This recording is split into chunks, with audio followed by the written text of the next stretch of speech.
बात करने वाले गवर्नमेंट जॉब्स के बारे में। पहले तो सरकारी नौकरी के बारे में हम बात करने वाले हैं। तुम्हारे सट्टू जैसे क्लर्कों के मुंह पे तो वो थूकती भी नहीं है। किसी बड़े इंस्टीट्यूट जैसे आईआईटी या फिर एनआईटी या फिर ऐसे कोई गवर्नमेंट इंस्टीट्यूट जो बहुत अच्छे हो, उनसे मैं अपनी इंजीनियरिंग की डिग्री करूँ, यानी कि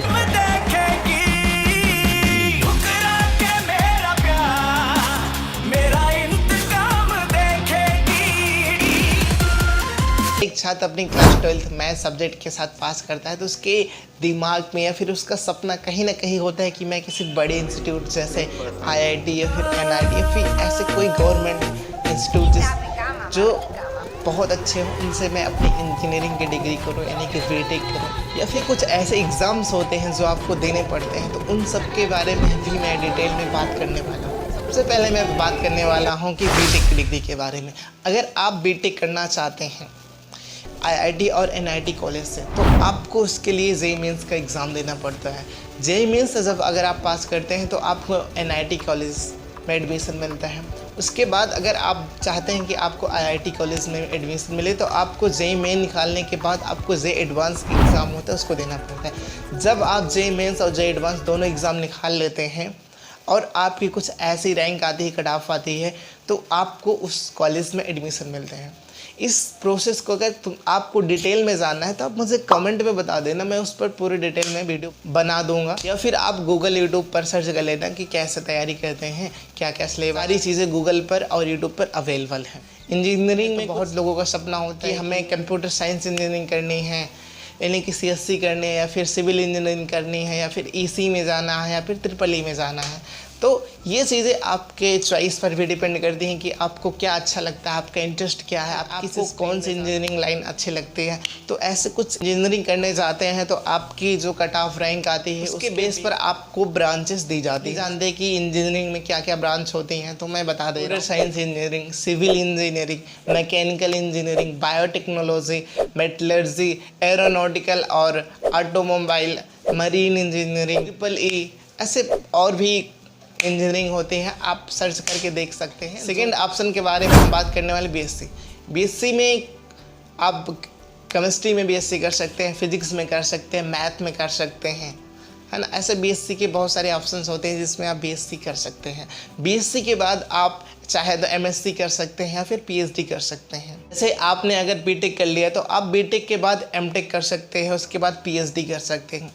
एमटेक करने के लिए आईआईटी और एनआईटी कॉलेज के लिए आपको गेट का एग्ज़ाम देना पड़ता है। यदि आप बीटेक किसी प्राइवेट कॉलेज से करना चाहते हैं तो आप वहाँ से भी कर सकते हैं। सरकारी कॉलेज में होते हैं जो आईआईटी और एनआईटी या फिर कोई अदर गवर्नमेंट कॉलेज हो गए, जैसे जीएफटीआईज हो गए, गवर्नमेंट फंडेड कॉलेज हो गए, तो वहाँ पर जो फीस होती है थोड़ा कम लगती है और उसके साथ साथ प्लेसमेंट अच्छी मिलती है। अगर हम कंपेयर करें कि प्राइवेट कॉलेज के हिसाब से गवर्नमेंट कॉलेज में जो प्लेसमेंट रेशियो होता है बहुत अच्छा होता है कि अगर आप अपनी इंजीनियरिंग या फिर कोई भी और डिग्री अगर आप सरकारी कॉलेज से कर रहे हैं तो उसके बाद आप बीबीए कर सकते हैं। बीबीए करने के बाद आप एमबीए कर सकते हैं। अगर आपने कर लिया तो उसके बाद आप एचआर बन सकते हैं, मार्केटिंग मैनेजर बन सकते हैं, या फिर फाइनेंस मैनेजर बन सकते हैं। तो बीटेक किया तो उसके बाद भी एमबीए कर सकते हैं। ऐसा नहीं है कि आप पहले बीबीए करें एमबीए करें, है ना। तो अगर आपने बीटेक भी किया तो उसके तुरंत बाद एमबीए कर सकते हैं। आप बीएचएम कर सकते हैं, या फिर अगर आपको इंटीग्रेटेड डिग्री करनी है तो आप क्लैट कर सकते हैं। क्लैट में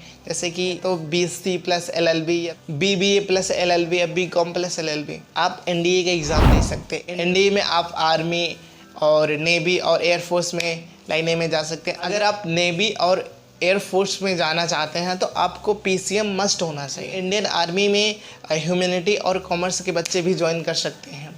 ऐसा कोई खास नहीं है कि इसमें कोई मैथ्स की ज़रूरी नहीं है। अगर आपने मैथ्स से पास किया है तो ठीक है, अगर नहीं किया तब भी आप एग्ज़ाम दे सकते हैं। बहुत से स्टूडेंट हैं जिनका सपना है कि हमें कमर्शियल पायलट बनना है।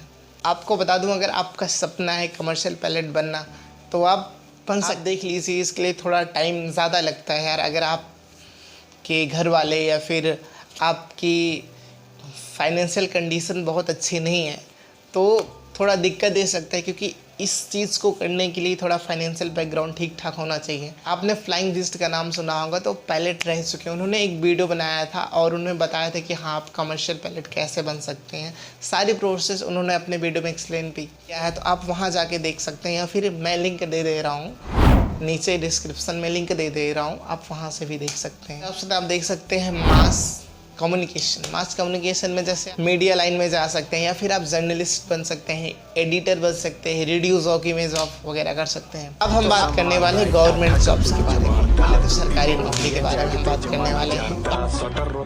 अरे तुम्हारे सट्टू जैसे क्लर्कों के मुंह पे तो वो थूकती भी नहीं है।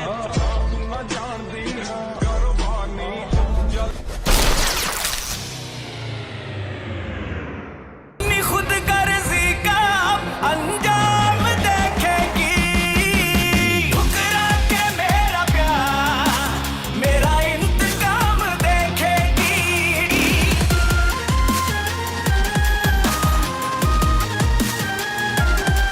के बाद सरकारी नौकरी करना चाहते हैं तो आपको इसके पहले बता दें कि आप एनडीए के एग्ज़ाम दे सकते हैं, उसके बाद एसएससी का एग्ज़ाम दे सकते हैं। एसएससी में आप एसएससी एचएसएल का दे सकते हैं, एसएससी सीजीएल का नहीं दे सकते हैं, क्योंकि उसके लिए एक डिग्री की रिक्वायरमेंट होती है। तो अगर आपके पास डिग्री है तभी एसएससी सीजीएल वगैरह का दे सकते हैं।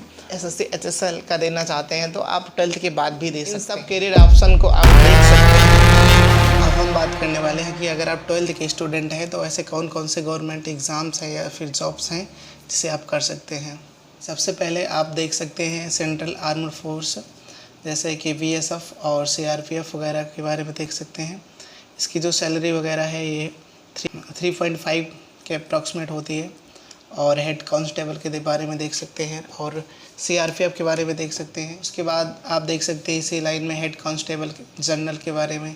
इसके लिए आपको एलिजिबिलिटी 10+2 यानी कि आप 12th पास होने चाहिए और आपकी उम्र 18 से 25 के बीच में होनी चाहिए। उसके बाद आप हेड कांस्टेबल के बाद देख सकते हैं, आईटीबीपी देख सकते हैं, आप सीआईएसएफ देख सकते हैं।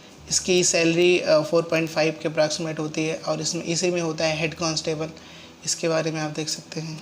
उसके बाद बात करेंगे कि high paid government job after 12th constable. जैसे आपने नाम सुना होगा कि एसएससी जीडी वगैरह में, तो आप एसएससी 12th के बाद एसएससी सीजीएल का एग्ज़ाम नहीं दे सकते हैं। आप एसएससी एचएसएल और इसमें एसएससी जीडी कांस्टेबल का एग्ज़ाम दे सकते हैं। इसके लिए आप 12th पास होने चाहिए और आपकी उम्र जो होनी चाहिए 18 से 23 की उम्र के बीच में होनी चाहिए। उसके बाद हम देखिए पुलिस फोर्स। अगर आप 12th पास है तो आप पुलिस का एग्ज़ाम्स दे सकते हैं, जैसे दिल्ली पुलिस का दे सकते हैं, यूपी पुलिस, बिहार पुलिस, जो भी पुलिस फोर्सेस होती हैं आप उसमें जा सकते हैं। इसकी सैलरी वगैरह क्या होती है, मिनिमम क्राइटेरिया क्या होता है, मैंने यहाँ पर डिस्क्रिप्शन में सब कुछ डाल दिया है, आप देख लेना। अगर ये पीडीएफ चाहते हो तो लिंक भी दे दिया है, आप चेक कर सकते हैं। उसके बाद आप देख सकते हैं SSC CHSL, lower division clerk, postal assistant और डाटा एंट्री ऑपरेटर और stenographer grade C and grade D. आप देख सकते हैं इसकी सैलरी वगैरह यहाँ पर मैंने मेंशन की है, आप चेक कर सकते हैं। उसके बाद आप इंडियन रेलवे में जा सकते हैं, इसमें कमर्शियल टिकट क्लर्क बन सकते हैं। इसकी सैलरी अप्रॉक्सीमेट होती है 3.5 लाख से 5.5 LPA। और आप अकाउंटेंट क्लर्क बन सकते हैं, आप जूनियर क्लर्क बन सकते हैं, आप junior time keeper and trains clerk and assistant loco pilot वगैरह बन सकते हैं। आपने 12th पास किया, क्या आपको PCU में जॉब मिल सकती है? नहीं, तो इसका आंसर है मिल सकता है। लेकिन ऐसे कुछ सेक्टर हैं जिसमें आप जॉब कर सकते हैं, उसके लिए भी आपको कुछ डिग्रियां होती हैं जो आपके पास हो या एक्सपीरियंस हो तभी आप कर सकते हैं।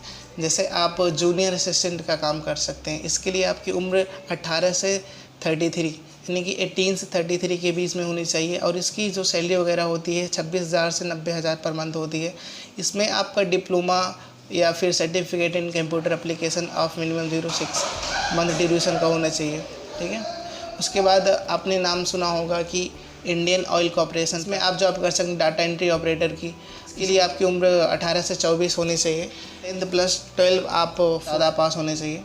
और जैसे बहुत सारे गवर्नमेंट एग्ज़ाम है जिसे आप दे सकते हैं, जैसे आपने यूपीएससी वगैरह के बारे में सुना होगा, तो उसके लिए आपको एक डिग्री आपके पास हो तब आप यूपीएससी का एग्ज़ाम दे सकते हैं। ऐसे कुछ एग्ज़ाम्स वगैरह आते हैं तो आप उनकी वेबसाइट पर जाके देखो और वहाँ से चेक करके आप उनका एग्ज़ाम दे सकते हैं। ऐसे कुछ कॉलेजेस होते हैं जो खुद एग्ज़ाम कंडक्ट कराते हैं, आप वहाँ जाके फॉर्म अप्लाई कर सकते हैं और उनका एग्ज़ाम दे सकते हैं। हाँ, अगर आप एक स्टूडेंट हैं 12th में मैथ्स से पास किया है तो आपके पास क्या क्या करियर ऑप्शन हो सकते हैं जिसमें आप अपना फ्यूचर बना सकते हैं। टेलीग्राम के अपने लिंक दे दी है, आप उसको ज्वाइन कर लो।